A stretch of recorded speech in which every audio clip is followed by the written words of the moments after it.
and welcome to the Global Dialogue Podcast. I'm Theresa. And I'm Marwa Siam. This is the second episode of 5, and we'll bring it to you each week from Ryerson University. So this week, the Canadian International Development Agency is hosting the 2013 International Development Week. So, Theresa, what is International Development Week exactly? I'm sure a lot of Canadians don't know much about it. Right. Well, it is an opportunity for the agency to showcase the work that it's doing all over the world. It celebrates the fact that Canadians are out there saving lives, feeding children, preventing disease and illness, as well as it recognizes those who are on the front lines in often very difficult circumstances. How much do we know as Canadians about this? How well versed are we into the issue of international development? And what's the most significant thing that has happened as far as international development, especially this time? So last month, Julian Fantino, who is the Minister of International Cooperation, came under fire for his decision to review Canada's aid to Haiti. He did an interview with La Presse newspaper in Quebec. Basically, what came out of the article was that he said he was freezing aid to Haiti. Of course, that was a whole misunderstanding because what he actually meant was he wanted to review the aid to Haiti. And everyone was just in a whole uproar about that. The U.S. government came out, the United Nations, and a lot of other nonprofits in Canada were saying, why is he doing this? We are doing a lot of work on the ground, and he needs to understand that he can't just come into Haiti once, see that not much has been done, and then suddenly stop aid to Haiti. So, I'm sure Julian Fantino had a lot of points, good points, but it's also difficult to understand what it is that he wants to stop doing if we don't understand what kind of aid is being put out there in these countries. Right, that's true. I did get the opportunity to speak with him earlier this week, and he did inform me of a lot of interesting things that I certainly don't know about, and I'm sure a lot of Canadians would agree with me. But his issue with the aid that Canada has been pouring into Haiti, because it goes through so many different channels, it goes bilaterally, which means it goes through the government. CEDA also pledges money to nonprofit organizations. He said that for the amount of money that has gone into Haiti over the past 6 years, Canada has pledged about $1 billion, which is a huge sum. For all that money, there's not been that much of a result. And so I think we should bring in his interview clip, and he can explain a lot more about that. Sure. So take a listen. The 3-year anniversary of the earthquake just passed, and obviously there still is a lot of work to be done. So what do you think is preventing Haiti's development process? The things that we didn't see that should have been in place, obviously the Electoral Commission that was supposed to be in place to enable Haiti to move forward with elections and so forth, that did not happen. There's other issues with regards to the progress that should have been made with all kinds of different areas after the earthquake. And don't forget as well that there's upward of several thousand non-government agencies from multiple countries working and doing things in Haiti, all well-intentioned, of course, but there needs to be better coordination, and the government needs to be certainly much more transparent and much more in charge of rebuilding the country. So all those issues factored into our decision to take a pause with regards to future programming and see if we can do things better going forward. So then you would say that the onus is on the Haitian government to better implement the aid that they receive? Well, some of this aid doesn't go directly to the Haitian government. Much of the work that even Canada does in Haiti is administered, if you will, through the non-government agencies, but certainly the Haitian government should have in place the kind of roadmap, if you will, going forward, the ability to coordinate the kinds of work that needs to be done, the determination to move some of its responsibilities forward on the Democratic Front, for instance. Some of the very obvious good leadership in Haiti, political leadership in Haiti, have admitted as much themselves. The Prime Minister, Lamont, he himself has indicated that things should have been and can be and must be better. I'm not the only one that's now tuned into this.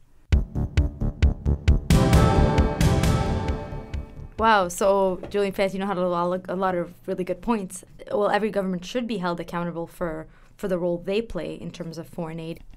I mean, if you look at neoliberal policies, they de-emphasize government completely. They would rather take the government out of the picture, neoliberals. But I think a strong government is necessary to build up the welfare sector and public services so that people who are vulnerable, who don't have the power or the influence in society, are able to be helped. And I think once you help the poor, and then instead of aid trickling down or money trickling down, it works its way up. You're right about, there needs to be a system of deprivatization in place, because Exactly. we don't know what goes where, because there are certain entities that are put in place, and those are the ones that manage every financial aspect of the country, and that's where things, financially, they leak. But what foreign aid programs have been successful so far? Right. Well, in Haiti, the more notable programs are the ones that focus on health and on food security to help rural families to increase their agriculture production by providing farm families with quality seeds and farming techniques. I mean, that has been going really well, and programs that provide hot meals to kids in schools, as well as other programs which prevent disease and illnesses. And so these programs, which focus on small aspects of Haitians' lives, are really making a profound impact. So should we bring in the other interview with Julian Fantino? I know you said he had a lot of good points to make about this as well. Yes, let's bring that in. Minister, what do you think is the most effective way to alleviate poverty in developing nations?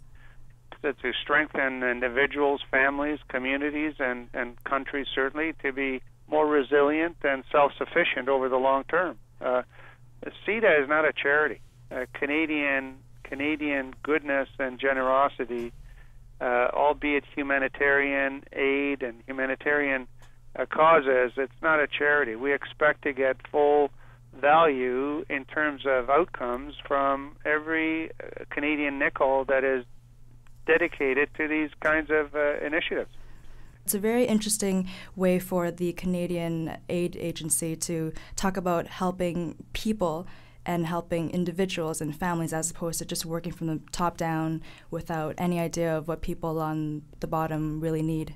Well, we can keep sending money out far and wide, but I think that we have to be mindful of where that money's coming from. Mm-hmm. How it is that we're able to expend Canadian generosity and Canadian donations through CETA, for instance. And it all comes down to working towards basically doing ourselves out of business. I mean, we would love nothing better than to be able to move off of some of these countries and having helped them help themselves. Like it's the old story about give a man a fish, you feed him for a day, and teach him how to fish, you feed him for life. We don't want to be going through a life cycle of aid and helping people through one consequence after the next. We want to enable them to be self-sufficient, self-sustaining, and resilient. We will always respond to humanitarian needs, a crisis here, a crisis there. But in the long haul, we need to ensure that we do all that we can to strengthen individuals and communities and countries to be self-sufficient and self-reliant in the long term. Well, just a final question. What challenges have you faced since coming into your role as Minister of International Cooperation? That is a very excellent question that you asked. It is. And my frustration has been the amount of misinformation, screaming headlines, run to judge without facts or even investigating issues because someone's come along and sort of challenged the status quo. I find that to be difficult. It creates a whole lot of noise. It doesn't help in any way, shape, or form to move the yardsticks forward, nor does it help us in any way, shape, or form to make sure that we see that the Canadian taxpayer is well informed and educated about issues. It just creates unnecessary controversy, debate. So that's been my frustration, not the work that we're doing. The work that we're doing is value added around the world. We get a tremendous amount of praise. And the thing that strikes me odd is that while at the very same time that we're being praised and thanked sincerely and so gratefully around the world by people and countries that receive our aid, here at home it seems that some people are just into mischief making. Wow. So yeah, Julian Fantino is a very good interviewee. I mean, he's got really good points to make, and he's openly critical about certain things, and it's great to see that kind of activism and that kind of response from somebody. Mm-hmm. No, I was really happy to speak with him and to get his frank thoughts on the matter too. His opinion is in the minority when it comes to foreign aid and official development assistance, because everyone just thinks of development as charity. You know, it's the rich in the Western nations given to the poor in developing nations, and that's not the attitude to have at all, because it's necessary to think of the fact that the world is not as colonial, especially as it was before. It can't just be me patronizing or being paternalistic upon you. And foreign aid needs to be looked at much, much more critically than it has in the past. People think, you know, once someone criticizes anything about foreign aid, they are heartless creatures, but they're not. The conservative government is looking at this in a very pragmatic way. I mean, a lot of people in the world, a lot of speakers and innovators agree on the same thing, that in the end, people and societies need to be self-sufficient, and they need to be able to sustain themselves, to create their own wealth and not rely or depend on other people or other nations. I really liked when Fantino mentioned, you know, it goes back to the adage of, if you give a man a fish, you feed him for a day, but if you teach a man a fish, you feed him for a lifetime. And I think that that should be the motto upon which aid and foreign aid is precipitated. So there should be long-term goals through foreign aid, not only the idea of providing for short-term purposes, but educating people on how to become self-sustaining nations. Exactly. That's exactly the idea behind it, educating people and enabling them to do the work that they need to do to survive. Right. All right. Well, that has been a very interesting discussion. We've only managed to touch on a few points.